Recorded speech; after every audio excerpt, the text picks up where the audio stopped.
So we are here in the Crepe Ginger Getaway, which is in just outside Chickmaglur, and it is, I think, the most beautiful kitchen that we've ever been in. So we are about to start our plant-based Pilates Wellbeing Retreat. So we're going to be cooking lots of healthy plant-based food over the weekend for our guests who arrive in a couple of hours.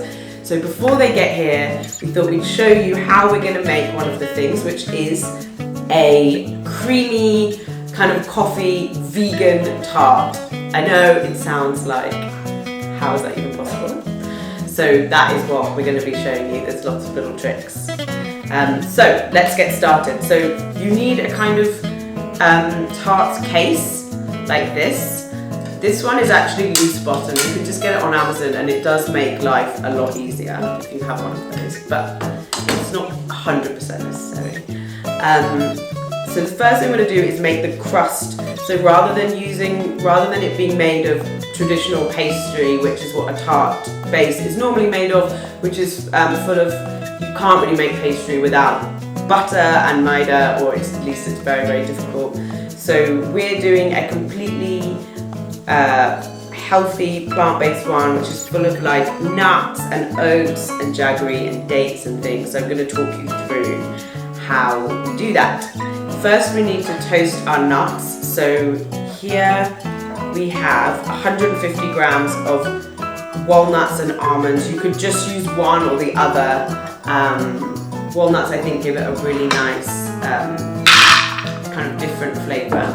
So I'm going to spread those out in a pan and just literally dry toast them. So we're just going to toast it until we start to see a little bit of brown toast. Okay, so we've toasted the walnuts and almonds until there's like slight golden brown bits on them, but before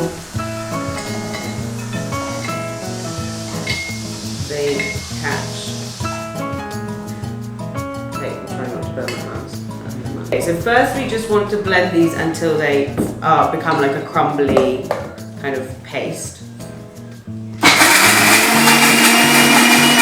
Okay, so we've crumbled the nuts into like a crumbly mixture. Now we're going to take the dates and blend them into a kind of rough paste.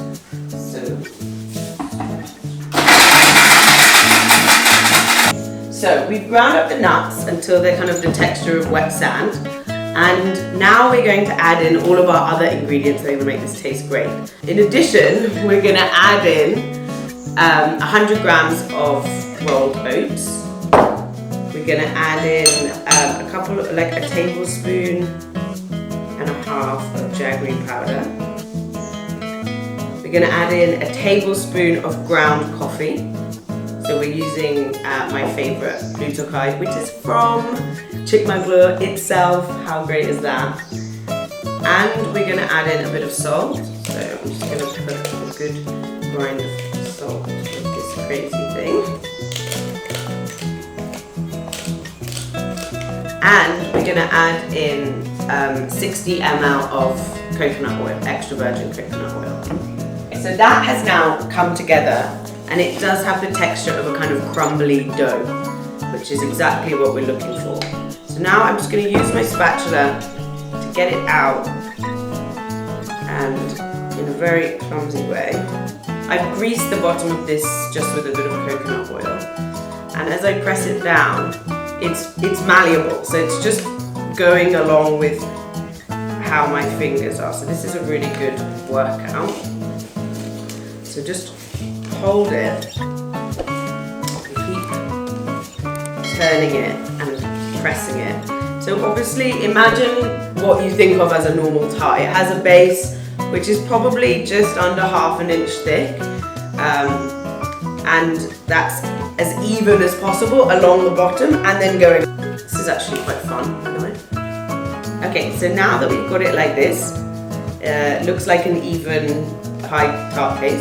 We're going to just pop it in the freezer for about at least 20 minutes while we're just making the filling. So the main ingredients are cashews.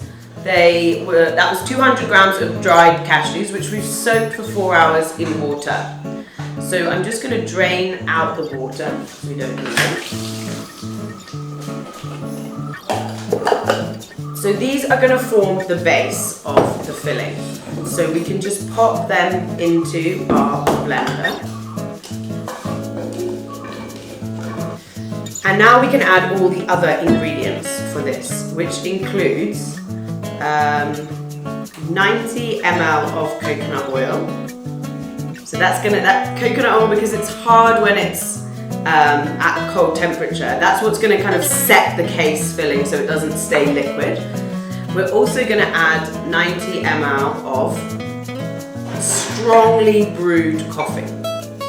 So that the strongly brewed is important. The weaker kind of filter coffee isn't going to give you a strong flavour. So best to do it through a French press, or you can use cold brew.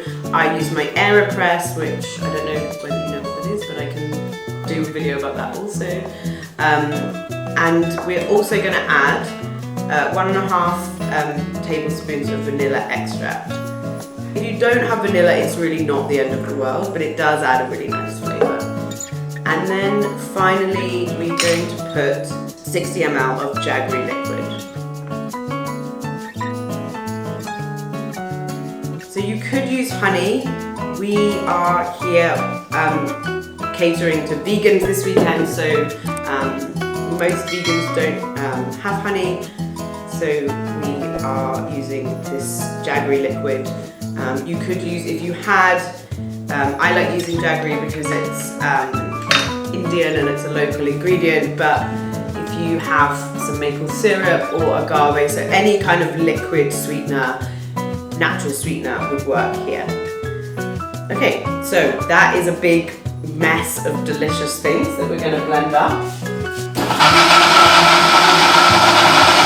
Okay, so we've been blending it continuously for about 2.5 minutes, and now it's that kind of smooth, fully smooth, like no lumps, and it's like a lovely kind of caramel brown colour because of the coffee. And you can see that the cashews have just become this like lovely smooth paste. So now we're just going to pour the creamy filling .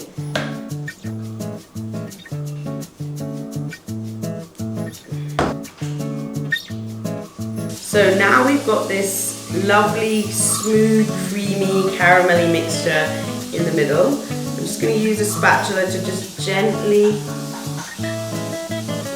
spread it around inside the tart case. For me, rather than trying to make it look like perfectly even, I like to just kind of swirl it around. So I just hold the spatula and just turn the thing and like bring it.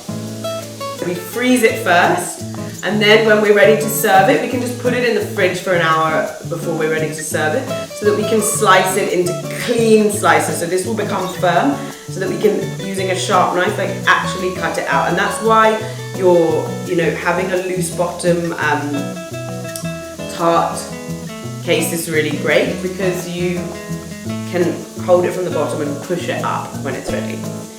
We're going to probably garnish it at the end, like with a bit of, like a sprinkling of coffee grinds or cacao powder, or maybe some chopped nuts, so you can have some fun with that and be creative at the end. But for now, the crucial thing is it gets into the freezer, and it's in the freezer for at least 3 to 4 hours.